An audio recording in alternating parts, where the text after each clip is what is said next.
Hello friends, welcome to Queen Bee Paradise Tamil. இன்னைக்கு வந்து நம்ம கிச்சன்ல வேஸ்டேஜை தவிர்த்து காசை மிச்சப்படுத்துற மாதிரி சூப்பரான கிச்சன் டிப்ஸ் தான் நம்ம பார்க்க போறோம். அடடா இந்த டிப்ஸ் எல்லாம் இவ்வளவு நாளா தெரியாம போச்சேன்னு யோசிக்கிற அளவுக்கு சூப்பரான டிப்ஸ் எல்லாம் இந்த வீடியோல இருக்க போகுது. வீடியோவை ஸ்கிப் பண்ணாம முழுசா பாருங்க. இந்த மாதிரி யூஸ்ஃபுல் வீடியோஸ் பார்க்கிறதுக்கு நம்ம சேனலை சப்ஸ்கிரைப் பண்ணிட்டு Instagram, Facebookலயும் ஃபாலோ பண்ணுங்க. லிங்க் டிஸ்கிரிப்ஷன் பாக்ஸ்ல இருக்குது. நம்ம வீட்டில் ரெகுலராக பயன்படுத்தக்கூடிய ஏலக்காயில் நிறைய ஹெல்த் பெனிஃபிட்ஸ் இருக்குது. ஆனால் நம்மள நிறைய பேர் அதை முழுமையாக பயன்படுத்துறதில்ல. ஒன்றா உள்ளே இருக்கிற கருப்பு விதைகளை மட்டும் பயன்படுத்திட்டு அந்த தோலை வந்து நம்ம வேஸ்ட் பண்ணிடுவோம். இல்லை முழுமையாகவே சமையலில் சேர்த்திட்டு அதை ஒதுக்கி வச்சுருவோம். நம்ம அப்படி பண்ணாமல் ஏலக்காயை முழுமையாக நம்ம சாப்பாடில் சேர்த்தும் போது அதோட ஹெல்த் பெனிஃபிட்ஸ் எல்லாம் நம்மளுக்கு கிடைக்கும். ஆனால் ஏலக்காயில் இருக்கிற ஒரு பிரச்சனை என்னன்னு பார்த்தீங்கன்னா, அதை வந்து நம்ம தட்டும்போது சரியாக பவுடர் ஆகாது. சரி மிக்சியில் போட்டு பவுடர் பண்ணி பார்க்கலாம் அப்படின்னு மிக்சியில் போட்டாலும் நம்மளுக்கு பார்த்தீங்கன்னா அந்த தோலெல்லாம் வந்து சரியாக அரைப்படாமல் அப்படியே முழுசாக இருக்கும். ஏலக்காயை அப்படியே பச்சையாக மிக்சியில் போட்டு அரைக்காமல் ஒரு பேனில் எண்ணெயெல்லாம் விடாமல் ஜஸ்ட்டு ட்ரை ஃப்ரை பண்ணிக்கணும். கொஞ்சம் நேரம் சூடாக்குனா போதும். அதுக்கப்புறமா எடுத்து நம்ம நசுக்கி பார்த்தோம் அப்படின்னா அந்த தோல் வந்து மொறுமொறுன்னு இருக்கும். இப்போ நம்ம மிக்சியில் போட்டு பொடி பண்ணணும் அப்படின்னா வேஸ்டேஜ் அதிகமாக இல்லாமல் ஓரளவு நல்லாவே பவுடர் ஆயிரும். இந்த ஏலக்காயை பவுட்ரு பண்ணுறதுக்கு இன்னொரு மெத்தடும் இருக்குது. நம்ம மிக்ஸி ஜாரில் கொஞ்சம் ஏலக்காய் போட்டுட்டு கூடவே ஒரு ஸ்பூன் அளவு சர்க்கரை சேர்த்துட்டு அதுக்கப்புறம் நம்ம பொடி பண்ணாலும் வேஸ்டேஜ் இல்லாமல் நம்ம ஏலக்காயை நல்லா பொடி பண்ணிக்கலாம். நம்ம அடிக்கடி டீ ஸ்வீட்லலாம் ஏலக்காய் சேர்த்துவோம் அப்படின்னா நம்ம இந்த மாதிரி வறுத்து பொடி பண்ணி வச்சுக்கலாம். இல்லை சர்க்கரை சேர்த்து பொடி பண்ணி வச்சுக்கலாம். கொஞ்சம் பல்காக அரைச்சி ஒரு டப்பாவில் போட்டு நம்ம ஃப்ரிட்ஜில் வச்சுக்கிட்டோம் அப்படின்னா அந்த ஃப்ளேவர் வந்து நிறைய நாளைக்கு ஃப்ரெஷ்ஷாக இருக்கும். வேஸ்டேஜ் இல்லாமல் ஏலக்காயை பயன்படுத்தலாம். ட்ரை பண்ணி பாருங்கள். நம்ம வீட்டில் லெஃப்ட் ஓவர் பிஸ்கட், நமுத்து போன பிஸ்கட் எல்லாம் யாருமே சாப்பிட மாட்டாங்க. இப்போ குளிர்காலம் வேறு, பிஸ்கட் எல்லாம் சீக்கிரமாக நமுத்து போயிடும். இந்த மாதிரி நமுத்து போன லெஃப்ட் ஓவர் பிஸ்கட்டை வச்சு ஒரு சூப்பரான ஸ்பாஞ்ச் கேக்கை ரொம்ப குவிக்காக எப்படி பண்ணுறதுன்னு பார்க்கலாம். இந்த கேக் பண்ணுறதுக்கு நம்மளுக்கு முட்டை, பட்டர், அவன் இந்த மாதிரி எதுவுமே தேவையில்லை. நம்ம வீட்டில் இருக்கிற பொருட்களை வச்சு நம்ம ஈஸியாக இந்த கேக் பண்ணிட முடியும். ஃபஸ்ட்டு கேக் பண்ணுறதுக்கு ஒரு கடாயை ப்ரீஹீட் பண்ணிக்கலாம். ஸ்டவ் பற்ற வச்சு ஒரு அடி கனமான கடாய் வச்சுக்கோங்க. இந்த மாதிரி மூடி போட்டு க்ளோஸ் பண்ணி வச்சிடலாம். இது வந்து மீடியம் ஃப்ளேமில் சூடாயிட்டு இருக்கட்டும். அதுக்குள்ளே நம்ம கேக் பேட்டர் ரெடி பண்ணிடலாம். இந்த பிஸ்கட் எல்லாம் ஒரு மிக்ஸி ஜாரில் சேர்த்து பொடி பண்ணிக்கலாம். பவுட்ரு பண்ணதுக்கு அப்புறமா சுகர் சேர்த்துனா நம்மளுக்கு கரெக்டாக அளவு தெரியும். நான் வந்து ஒரு 4 ஸ்பூன் அளவு சேர்த்துக்கிறேன். உங்களுக்கு அதிகமாக வேணும்னாலும் சேர்த்துக்கலாம். இப்போ இதையும் சேர்த்து நம்ம பவுட்ரு பண்ணிடலாம். இது தோசை மாவு பதத்துக்கு வர்ற அளவுக்கு நம்ம கொஞ்சமாக பால் சேர்த்து இதை நல்லா மிக்ஸ் பண்ணி எடுத்துக்கலாம். இதுக்கு பெருசாக அளவெல்லாம் ஒன்றும் தேவையில்லை. கட்டி இல்லாமல் மிக்ஸ் பண்ணிக்கோங்க. நல்லா கலந்ததுக்கப்புறமா நம்ம எடுத்து ஊற்றும் போது ரிப்பன் கன்சிஸ்டன்சியில் உழுகணும். இப்படி ஃபோல்டாக ரிப்பன் மாதிரி உழுகுது பாருங்கள். இதுதான் வந்து கரெக்டான பதம். இந்த அளவுக்கு நம்ம பால் சேர்த்து கலந்து எடுத்துக்கணும். இதில் 1 teaspoon baking powder, 1/2 teaspoon baking soda சேர்த்துக்கிறேன். இப்போ பேக்கிங் பவுடர், பேக்கிங் சோடா இல்லை அப்படின்னா இதுக்கு பதிலாக நீங்கள் 1 பேக்கெட் அளவு ஈனோ சேர்த்துக்கலாம்.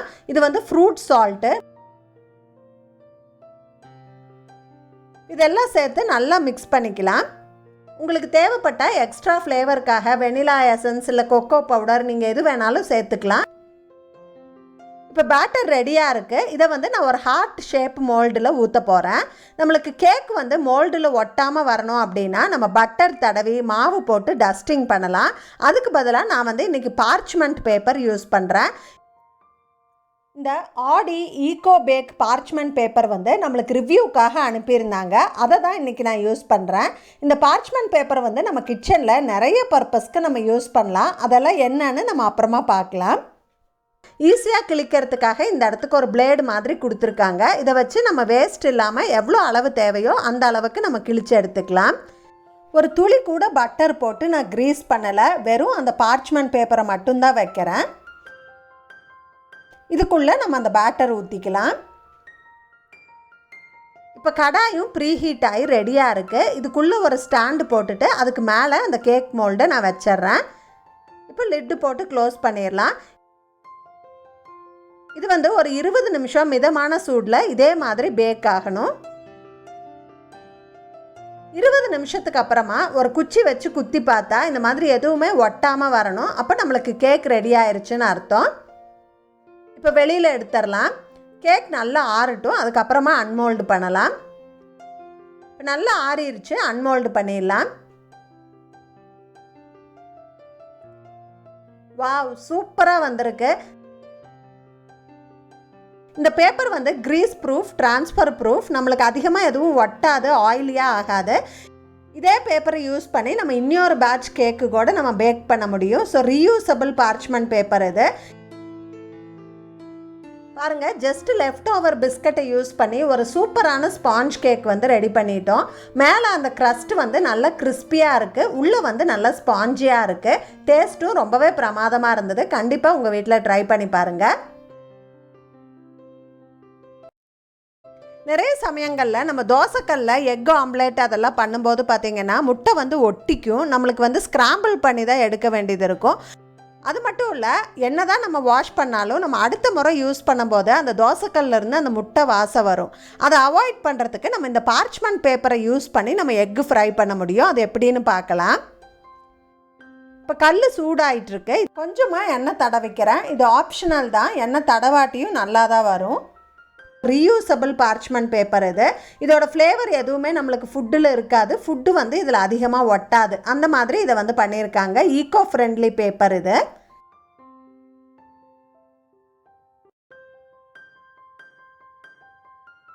திருப்பி போடுறதெல்லாம் ரொம்ப ஈஸியாக இருக்குது. கொஞ்சம் கூட ஒட்டவே இல்லை. கல்லில் ஒரு துளி ஒட்டாமல் நம்ம டக்குன்னு எக்கு ஃப்ரை பண்ணிக்க முடியுது. இதில் என்ன ஒரு ஸ்பெஷாலிட்டினா, இதே பேப்பரை நம்ம ஒரு 4-5 முறை ரீயூஸ் பண்ண முடியும். வீட்டில் இருக்க எல்லாருக்கும் நம்ம எக்கு ஃப்ரை பண்ணணும் அப்படின்னா ஒரே ஒரு பேப்பர் எடுத்தால் போதும். ரொம்ப ஈஸியாக எக்கு ஃப்ரை பண்ண முடியுது. இந்த பேப்பரை எடுத்துட்டா கல்லில் ஒரு துளி எக்கு கூட ஒட்டவே இல்லை. ஸோ எக்கு செய்யறதுக்காக நம்ம தனியாக நான்ஸ்டிக் கல்லெல்லாம் மெயின்டைன் பண்ண வேண்டியதில்லை. நம்ம வீட்டில் இருக்கிற தோசைக்கல்லையே நம்ம பார்ச்மெண்ட் பேப்பர் போட்டு எக்கு ஃப்ரை பண்ணுறதுக்கும் யூஸ் பண்ணிக்கலாம். இது ஒரு சூப்பரான ஐடியா. இந்த யூனிராப்பில் நம்மளுக்கு ராப்பிங் பேப்பர் கூட கிடைக்குது. நம்ம டிஃபன் பாக்ஸுக்கு சப்பாத்தியெல்லாம் ரோல் பண்ணி கொடுக்கறதுக்கு அலுமினியம் ஃபாயில் யூஸ் பண்ணுவோம் இல்லைங்களா? அதுக்கு பதிலாக இந்த ஈகோ ஃப்ரெண்ட்லியான ராப்பிங் பேப்பர் நம்ம யூஸ் பண்ணிக்கலாம். இதில் நம்ம ஃபுட்டு ரேப் பண்ணும்போது அதில் இருக்கிற ஆயிலெல்லாம் லீக் ஆகி நம்மளுக்கு மெஸ்ஸியாக ஆகாது. இது கிரீஸ் ப்ரூஃப் பேப்பரு. இப்போ லெஃப்ட் ஓவர் ஃபுட்டெல்லாம் நம்ம ஃப்ரிட்ஜில் ஸ்டோர் பண்ணணும் அப்படின்னா அதோட ஃப்ளேவர் மாறாமல் இருக்கிறதுக்காக நம்ம இந்த ராப்பிங் பேப்பரில் ரேப் பண்ணிவிட்டு அதுக்கப்புறம் நம்ம ஃப்ரிட்ஜில் ஸ்டோர் பண்ணிக்கலாம். அந்த பேப்பரோடவே நம்ம ரீஹீட்டும் பண்ணிக்கலாம். நம்மளுக்கு ஃபுட்டோட ஃப்ரெஷ்னஸ் ரீட்டைன் ஆகும், க்ரீஸியாக ஆகாது. நம்ம வீட்டில் விசேஷ நாட்களில், பூஜை நாட்களில் வெத்தலை பாக்கு வாங்கி நம்ம சாமிக்கு படைப்போம். இப்போல்லாம் வெத்தலை பாக்கு போடுற பழக்கமே நிறையா பேருக்கு இல்லை. அதனால் இதை வேஸ்ட் ஆக்கி நம்ம தூக்கி போட்டுருவோம். ஆனால் வெத்தலையில் நிறைய விட்டமின் சி, கால்சியம் இருக்குது. அதில் நிறைய ஹெல்த் பெனிஃபிட்ஸ் இருக்குது. இனிமேல் வெத்தலையை வேஸ்ட்டாக தூக்கி போடாதீங்க. வெத்தலையை பயன்படுத்தி பான் பீடா சுவையில் ஒரு சூப்பரான ஸ்வீட் எப்படி பண்ணுறது அப்படின்னு இப்போ நம்ம பார்க்கலாம். இந்த ஸ்வீட் பண்ணுறதுக்கு ஒரு மிக்ஸி ஜாரில் ஒரு 5-6 வெத்தலையை நான் இந்த மாதிரி கட் பண்ணி சேர்த்துக்கிறேன். இதை இப்படியே அரைச்சா சரியாக அரைப்படாது. கூட 1/2 கப் அளவு சர்க்கரை சேர்த்துக்கிறேன். இப்போ இது ரெண்டையும் சேர்த்து நல்லா அரைச்சி எடுத்துக்கலாம். இந்த மாதிரி பேஸ்ட் மாதிரி அரைச்சிக்கணும். இப்போ ஸ்டவ்வில் ஒரு அடி கனமான பேன் வச்சு 1 கப் அளவுக்கு தண்ணி சேர்த்துக்கிறேன். கூடவே 1/4 கப் அளவுக்கு சர்க்கரை சேர்த்துக்கிறேன். உங்களுக்கு இனிப்பு அதிகமாக வேணும்னாலும் சேர்த்துக்கலாம். சர்க்கரை நல்லா கரைஞ்சதுக்கப்புறமா நம்ம அரைச்சி வச்சுருக்கிற சர்க்கரை பேஸ்ட்டையும் இது கூட சேர்த்து நல்லா கலந்துடலாம். இது நல்லா கொதிக்கட்டும். அதுக்குள்ளே நம்ம மாவு கரைச்சி எடுத்துக்கலாம். ஒரு பவுலில் 1/2 கப் அளவுக்கு சோள மாவு, கார்ன்ஃப்ளவர் சேர்த்துக்கிறேன். இதை கரைக்கிறதுக்கு 1 கப் அளவு தண்ணி சேர்த்துக்கிறேன். இதை நல்லா கட்டி இல்லாமல் கலந்து எடுத்துக்கலாம். இப்போ பாகு கலர் மாறி கொஞ்சம் கொதிச்சிட்ருக்கு. இந்த சமயத்தில் 1 ஸ்பூன் அளவுக்கு எலுமிச்சை சாறு சேர்த்துக்கிறேன். நல்லா கலந்து விட்டுட்டு நம்ம கரைச்சி வச்சுருக்க மாவை இதில் சேர்த்து கைவிடாமல் கிளறிக்கலாம். மாவு சேர்த்துன உடனேயே கெட்டியாக ஆரம்பிக்கும். கொஞ்ச நேரத்திலேயே கண்ணாடி மாதிரி இந்த அல்வா வந்து கெட்டியாக ஆரம்பிச்சிடும். இதில் கொஞ்சம் கொஞ்சமாக நெய் சேர்த்து கலந்துக்கலாம்.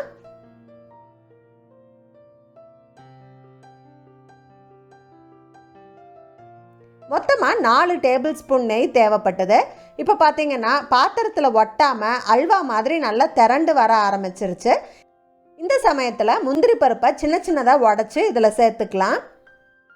அல்வாவில் அந்த முந்திரி எல்லா சைடும் இருக்கிற மாதிரி நல்லா கலந்து விட்டுக்கலாம். இப்போ நல்லா திரண்டு வந்துருச்சு. இந்த சமயத்தில் நம்ம ஸ்டவ் ஆஃப் பண்ணிடலாம். ஒரு தட்டில் கொஞ்சமாக நெய் தடவிட்டு கீழே வந்து முந்திரியும் பாதாமும் இந்த மாதிரி சின்ன சின்னதாக பொடி பண்ணி தூவி விட்டுக்கலாம்.